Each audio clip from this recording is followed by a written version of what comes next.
Hey everyone, the name is Extroverted. In today's video we're talking about what extroverted intuition is and what you didn't know about extroverted intuition.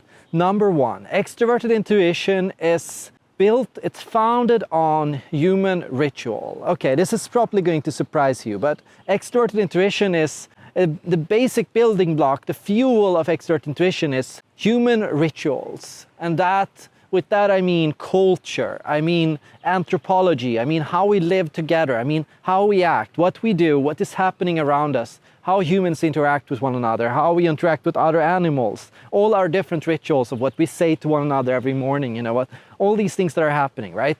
And I say this is the building block of extroverted intuition. I say this is not what extroverted intuition is, I say that's the building block of it, right? So to understand extroverted intuition, we also have to consider the second building block of extroverted intuition, and that is critical thinking, right? So what I notice with all extroverted intuitives is this ability to take human rituals, human behavior, human interactions, social organic behaviors that are unfolding everywhere around us, how we talk to one another, what we do, how we interact with each other, but to critically dissect and ask why. That powerful question, why, is it gets to the very nature of what extroverted intuition is. I mean, the why itself is not what extroverted intuition is. I'm saying the combination of looking at human rituals and asking yourself why human rituals, right?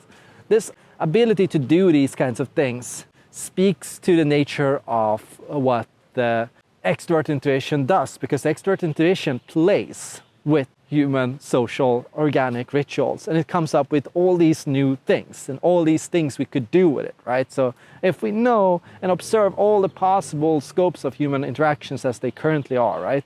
And if we think about what we could do differently, different actions we could take, pros and cons, with different forms of behavior, when we start unpacking all of it and we start going like, wait, why do this and why not that? Why do this and not there? Why go there and not there, right? Why say that but not that, right? When we start really unpacking it, we unpack millions of parallel universes, right? So to understand extroverted intuition, we have to understand the ability to think in millions of parallel universes, right? So typically what I see is the social interactions and the social nature of human behavior and how we think and the social nature of human life, these things serve as the fuel, while the critical ability to unpack and to rearrange and to see and consider and differentiate between all these things and think of better and worse and pro and con and different, and this ability to do and play these kinds of games with life and with reality and with what's happening around you,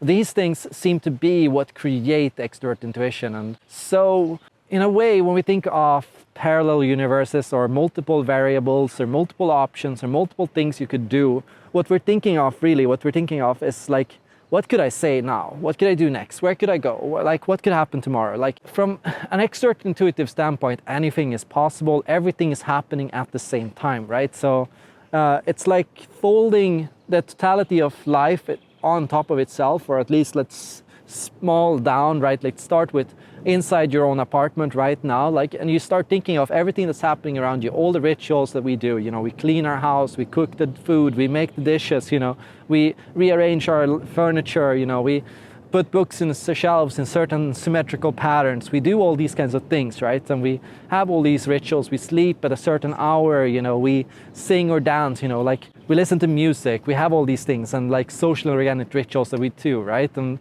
the ability to start critically dissecting these things and to think of new things to do, this is the very heart of extroverted intuition. So it's, in a sense, being both feeling and thinking at the same time, because the feeling part of you allows you to understand the rituals of what's happening, but the thinking part of you allows you to think critically and dissect and reorganize and, poke holes in everything, right? Because extroverted intuitives have this remarkable ability to poke holes in everything, right? To say, but actually you said that yesterday, you did this today, and why is that different? And why are you doing that now and not that? Where are you going there and not there? Like this ability to, basically pin everything that's happening in the world, everything that people are saying, doing, this ability to add question marks on top of everything that's happening around you, that's the very core of extroverted intuition. So to understand extrovert intuition a bit deeper, we have to think about the pattern recognition of this function in itself, right? Because it is a pattern recognition function, right? So it looks at all the different things that are happening, right? And it goes like, this could happen, that could happen, we could go there, we could go there, we could experience this, we could experience that, especially in the case of intuitive perceiving, right? And when intuition is strong and when perception is strong, the ability to experience and see patterns is multifolded, right? So with that, everything becomes possible and every option becomes available to us. And, you know, we end up with, you know, like in a video game, we end up with like a choice list that is like an infinitely long choice list too. And pattern recognition is basically that ability to see, you know, how and what choices have been made and how things have come to be and how things have gotten from one point to another and how things are changing and unfolding in real time too, because everything is constantly changing and unfolding in real time, and there are new things happening all the time, right? And to understand extrovert intuition, then we almost have to understand how machine learning works, because in many ways extrovert intuition works a lot like machine learning. And so extrovert intuition is like being fed a lot of data, right? And if you ask extrovert intuitives, they tend to have a lot of random knowledge, and you know, you could think it's random, but it starts out that way, right? But it becomes more and more elaborate. It becomes more and more elaborate over time, right? So what seems random in the beginning ends up serving a certain function and a role, right? So all those different storylines and scripts and rituals and all those things that you've observed and gathered and come to understand over time, all that critical thinking that you spend, all that unpacking and like questioning of everything that's happening around you, all of that leads to this ability to basically, you know, be an expert on any kind of subject, because suddenly you can combine different disciplines and different thoughts and different ideas and different, you know, experiences, and you can start like rearranging them like in different ways, in ways that are logical, in ways that are and follow some kind of thinking structure, right? But also some kind of organic structure, because intuition is both organic and rational, right? So in that sense, it's like machine learning in the sense that, well, it's organic machine learning, right? It's basically unpacking what's happening and all the information, and it's outputting it in any situation. And all those experiences, you know, all your trivia that you have on Lord of the Rings can become useful when unpacking or discussing human relationships, or when thinking of what to say next or what to do next. And so often what you see with extrovert intuitives is a heightened capacity to understand language, right? So